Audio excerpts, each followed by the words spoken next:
Hey guys, ഇന്നത്തെ video എന്താണെന്ന് വെച്ചിട്ടുണ്ടെങ്കിൽ ഞാനും അമ്മയും കൂടി അമ്മേൻ്റെ വീട്ടിലേക്ക് പോവുകയാണ്. അപ്പം ജസ്റ്റ് രാവിലെ പോയി വൈകുന്നേരം വരാമെന്നാണ് വിചാരിച്ചത്. അപ്പോൾ ഞങ്ങൾ ഇറങ്ങുമ്പോൾ നല്ല മഴയായിരുന്നു. അങ്ങനെ ഓട്ടോയിലാട്ടോ ഞങ്ങൾ പോകുന്നത്. ഞങ്ങൾ അവിടെ എത്തുമ്പോഴത്തേക്ക് ഏകദേശം 1 മണി ആവാനായിട്ടുണ്ടായിരുന്നു. ഞങ്ങൾ എന്നിട്ട് അവിടെ കുറച്ച് നേരം ഇരുന്ന് ഒരു 1:30 ആയപ്പം ഞങ്ങൾ ഭക്ഷണം കഴിക്കാൻ വേണ്ടിയിരുന്ന്. നല്ല ബിരിയാണി ഉണ്ടായിരുന്നു, ചിക്കൻ പൊരിച്ചതൊക്കെ ഉണ്ടായിരുന്നു. അങ്ങനെ ഞങ്ങൾ അതൊക്കെ കഴിച്ച് ഞാനും അമ്മയും കുറച്ച് നേരം റെസ്റ്റൊക്കെ എടുത്ത് അതൊക്കെ കഴിഞ്ഞപ്പോഴത്തേക്ക് ഒരു 5 മണിയൊക്കെ ആയപ്പോഴത്തേക്ക് അമ്മമ്മ അത് അവിടെ പഴംപൊരി ഉണ്ടാക്കുവാണ്. പഴംപൊരി നല്ല ചൂട് ചായ ഉണ്ടായിരുന്നു. അങ്ങനെ അതൊക്കെ കഴിഞ്ഞ് ഒരു 6 o'clock ഒക്കെ ആയപ്പോഴത്തേക്ക് വിളക്കൊക്കെ വെച്ചു.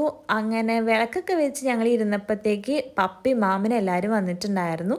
കുറച്ച് കഴിഞ്ഞപ്പോൾ ഞങ്ങൾ അവിടെ നിന്ന് ഇറങ്ങി നേരെ പോയത് മാമൻ്റെ വീട്ടിലേക്കാണ്. മാമൻ്റെ മോളെ കാലിന് ചെറിയ പരിക്ക് പറ്റിയിട്ടുണ്ട്. അങ്ങനെ അവളൊക്കെ കണ്ട് കഴിഞ്ഞ് ഞങ്ങൾ വീട്ടിലേക്ക് പോകുന്നതിന് മുമ്പേ ലൈറ്റായിട്ട് എന്തെങ്കിലും കഴിക്കാമെന്ന് വിചാരിച്ച് ഞങ്ങൾ മേഫ്ലവറിൽ പോയിട്ട് നല്ല ചൂട് സൂപ്പൊക്കെ കുടിച്ചിട്ടാട്ടോ വീട്ടിലേക്ക് പോയത്.